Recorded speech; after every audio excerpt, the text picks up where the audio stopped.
Mainit pa yan mga boss ha. Tignan natin kung anong kalalabasan ng sunog. Pero parang namumugak-mugak kanina. Medyo whitish pa siya mga boss. Na brown. Plug chop o pag plug read. Tapos tayo ng gasolina. So try ko mag-adjust sa needle position. I-advance natin yung needle position. Tignan natin. Palamigin muna natin to kasi ito pala mga boss ha. Huwag nyo basta-basta ikakabit ulit yung spark plug natin. Dahil naka-expand pa to or mainit pa yung head natin. Malolost thread to. Yung head natin masisira. Kasi mas malambot yung material ng head kumpara dito sa spark plug. Pag binalik natin yan at sinikipan natin, malulost thread yan. So wag nyo ibabalik kaagad, palamigin nyo muna ng bagya mga boss. So baklasin natin muna yung ang needle position natin is second to the top. Try nating itaas dito. Kasi yung pakiramdam ko, namumugak-mugak. So parang kinukulang siya ng gasolina. Pero pwede rin kasing sumusobra sa gasolina. Yung pakiramdam natin na dalawa yun eh. Parang nagbabag down siya or nagchachapi yung ano natin, yung takbo ng makina. So try nating itaas yung sisilinyador ako. Sa half throttle parang nahihirapang sa sunugin eh. Nagiging magaspang dalawa eh. Ito trial and error talaga rin to. Kung ano yung sa pakiramdam ko at ano yung tingin kong ginagawa ko. Pwedeng mali sa inyo, pwedeng tama sa akin. Pwedeng mali sa akin, pwedeng tama sa inyo. So, trial and error lang. Try ko muna ng iangat ko pa yung i-click. Tignan natin kung magbabago yung takbo. Ayan.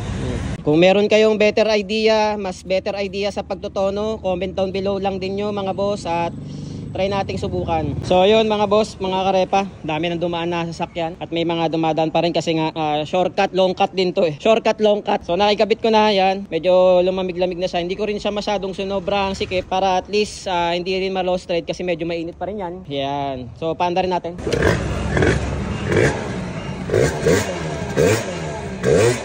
Mas okay yung pakiramdam ko nung inangat ko yung yung clip. Sinagad ko sa taas sa top position yung clip natin para sa needle.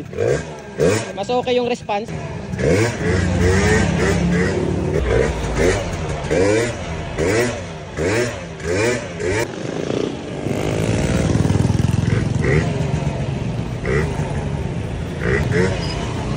Kinabahan ng 100%. May police.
Tinaasan ko nga pala yung minor nito.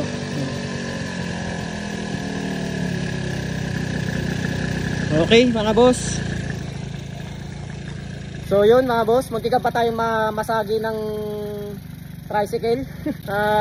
Buti na lang medyo alerto rin ako, nakita ako. Pansin nyo yung kanina. Pabalik, yun nga, nag-adjust tayo ng needle clip. Sinagad natin sa taas, sa pinaka-top position para bumaba yung mag-delay yung pasok ng gasolina. Medyo nawala yung parang gargal ng takbo. At the same time, mas naging responsive na siya sa throttle position ko ng 1/4 to 1/2 to 3/4. Medyo nawala yung yung garalgar, yung parang nagpuputol-putol kasi parang hindi niya kaya sunugin yung gasolina. Pero yung sa spark plug reading natin, tignan nyo, yun ang pagkakaiba mga boss ha. Yun yung nami-mislead yung ating, naka-cloud yung isipan natin kung paano natin gagawan ng paraan o paano natin itutono na maayos yung makina. Kasi nga, yung spark plug hindi talaga siya 100% accurate. Pero isa yon sa ginagamit nating basis para at least bukod sa throttle position, sa pagtotono natin sa throttle position, kung okay na ba yung idle, okay yung response, yung pagkapa ng manifold, ayan, uminit na yung manifold, kanina warm lang, yung carb, hindi naman na sa sobrang